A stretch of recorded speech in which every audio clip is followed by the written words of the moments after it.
So yan po mga boss nyo ng ating music lead reactive. So ngayon ay ipapakita ko sa inyo yung schematic diagram na ginamit ko dito sa aking music lead reactive. So tingnan nyo mga boss, no? So masabay po yan sa music, no? So hindi po yan nakakonik mga boss direct sa ating amplifier, no? Hindi po siya nakakonik sa direct sa output.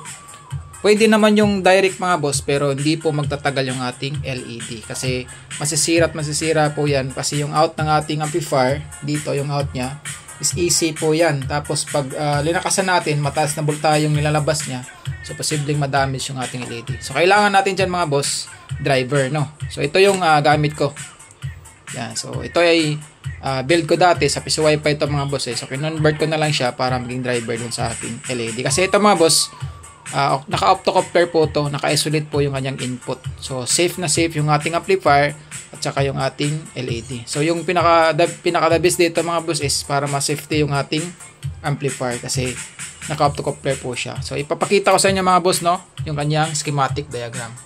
Yan, para masundan yung mga boss, screenshot nyo na lang yun. Yan. Isang MOSFET lang yan mga boss, no. Ito yung MOSFET, ito na part, ito naman yung optocoupler. Tapos 4 na resistor, isang diode. So yan mga boss, i-explain ko sa inyo paano gumagana itong ating music lead reactive na driver, no. So dito mga boss, ito speaker out positive, speaker out negative. Ito po na portion dito, i-connect na po sa TV21 dito. Yan, kung saan nyo gusto mga boss, sa akin yung kinunikan ko dyan is sa buffer.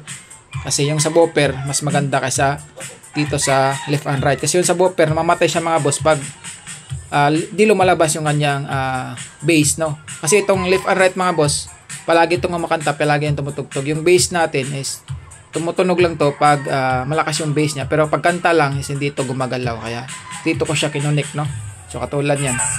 Yan, diba? So hindi siya umilaw kasi wala pang bass, wala pa siyang bass na lalabas, no? Pag nalabas yung bass natin, ilaw yan. Yan. Yan.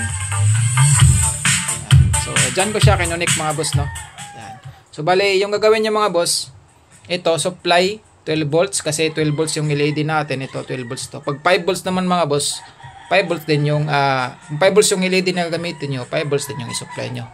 Yan. So naka-isolate niyan mga boss, hindi yan mapapunta yung 12 volts sa speaker out natin.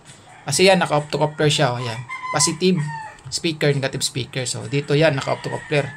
Tapos yung optocoupler siya po yung magbibigay ng signal dito sa ating MOSFET para sa ating LED. Yung LED naman, yung driver niya is MOSFET. Yan. So pag tumugtog niya mga boss, meron niyang sounds dyan, yung papunta dyan.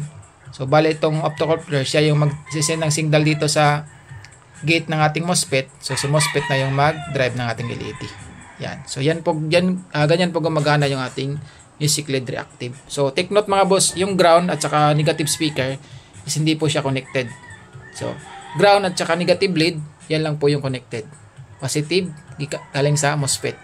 Tsaka 12 volts. Yung speaker dito naka-isolate mga boss. Yan.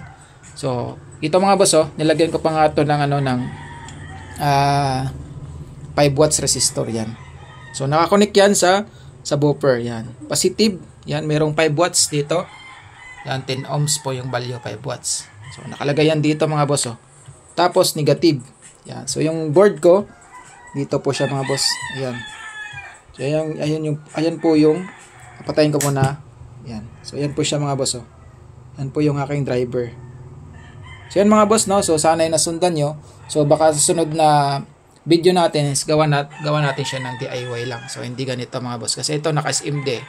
So ako pa rin ang gumawa nito mga boss, naka-SMD. So naka-panel pa to. Order ko sa China to eh. Yan. So pinagawa ko sa China yung PCB niya.